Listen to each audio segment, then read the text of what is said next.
Bonjour, aujourd'hui on va parler de la maladie de Parkinson. Qu'est-ce que c'est la maladie de Parkinson? La maladie de Parkinson est une infection chronique et dégénérative du système nerveux central caractérisée par la détérioration progressive d'une région du cerveau appelée les noyaux gris centraux, NGC, qui joue un rôle essentiel dans le contrôle des mouvements. Il s'agit de la cause la plus fréquente d'un ensemble de symptômes regroupés sous le nom de syndrome parkinsonien. Les signes caractéristiques de cette maladie comprennent une association de plusieurs troubles moteurs. Premièrement, une akinésie, c'est-à-dire une absence ou une forte réduction du mouvement accompagnée d'une bradykinésie qui signifie un ralentissement anormal des mouvements, et d'hypokinésie, c'est-à-dire une réduction de l'amplitude des mouvements. Un autre symptôme majeur est la rigidité plastique, une raideur des muscles qui résiste au mouvement passif, donnant la sensation de manipuler un tuyau de plombe. Enfin, on retrouve souvent un tremblement de repos, c'est-à-dire des secousses involontaires qui apparaissent lorsque le muscle est au repos et disparaît ou diminue pendant l'activité. Ces troubles moteurs sont principalement dus à un déficit en dopamine, qui est un neurotransmetteur indispensable à la transmission des messages dans certaines zones du cerveau qui contrôlent les mouvements. Ce déficit est la conséquence directe d'un processus neurodégénératif. Les cellules nerveuses qui produisent la dopamine dégénèrent et disparaissent progressivement. Le diagnostic de la maladie de Parkinson est avant tout clinique. Aucun examen complémentaire n'est nécessaire lorsque la présentation est typique. La maladie débute le plus souvent autour de 60 ans, mais elle peut, dans certains cas, survenir plus tôt ou plus tard, affectant des personnes de tout âge.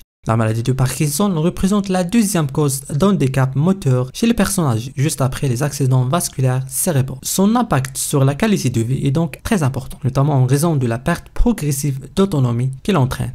Pour bien comprendre les troubles moteurs observés dans la maladie de Parkinson, il faut d'abord savoir le fonctionnement normal des circuits neuronaux responsables du contrôle des mouvements. Ces circuits passent principalement par deux grandes voies au sein des noyaux gris centraux, la voie directe et la voie indirecte. La voie directe a pour rôle principal de faciliter l'exécution des mouvements. Lorsqu'une stimulation cérébrale est initiée, elle active une région appelée neurostriaton, composée de glutamine et du noyau codé, à l'aide de deux neurotransmetteurs, le glutamate qui est l'excitateur et la dopamine via les récepteurs dopaminergiques D1 qui renforcent cette excitation. Cette activation entraîne alors la production de GABA qui est un neurotransmetteur inhibiteur. Le GABA va inhiber le globulus pallidus interne, une structure qui en temps normal exerce une inhibition constante sur le thalamus. En inhibant cette inhibition, ce qu'on appelle la levée d'inhibition, le thalamus devient à son tour actif et peut stimuler le cortex moteur, ce qui permet l'exécution de mouvements programmés.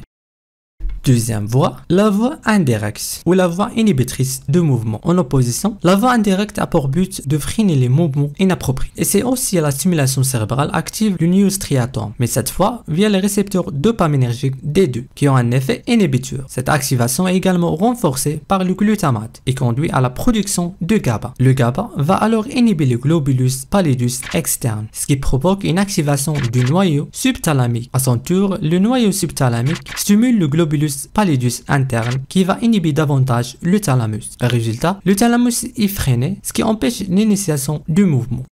Dans la maladie de Parkinson, la substance noire, ce qu'on appelle lucus niger, une zone dans le cerveau riche en neurones dopaminergiques, est progressivement détruite. Cela entraîne un manque important de dopamine, perturbant ainsi l'équilibre entre la voie directe et la voie indirecte. En l'absence de dopamine, la voie directe, c'est-à-dire la voie vacillatrice, est suractivée, tandis que la voie indirecte, c'est-à-dire inhibitrice, devient prédominante. Ce déséquilibre entraîne une diminution globale de l'activité motrice, ce qui explique les principaux symptômes moteurs comme la lenteur et la raideur des mouvements. Cependant, il est important de noter que ce modèle n'explique pas entièrement les tremblements au repos, ni les symptômes non moteurs comme les troubles du sommeil, l'anxiété ou les troubles cognitifs. Ces manifestations suggèrent l'implication d'autres structures cérébrales et de mécanismes plus complexes dans la maladie. On va parler du diagnostic positif et de prise en charge dans d'autres vidéos. Merci d'avoir regardé jusqu'à la fin et à la prochaine.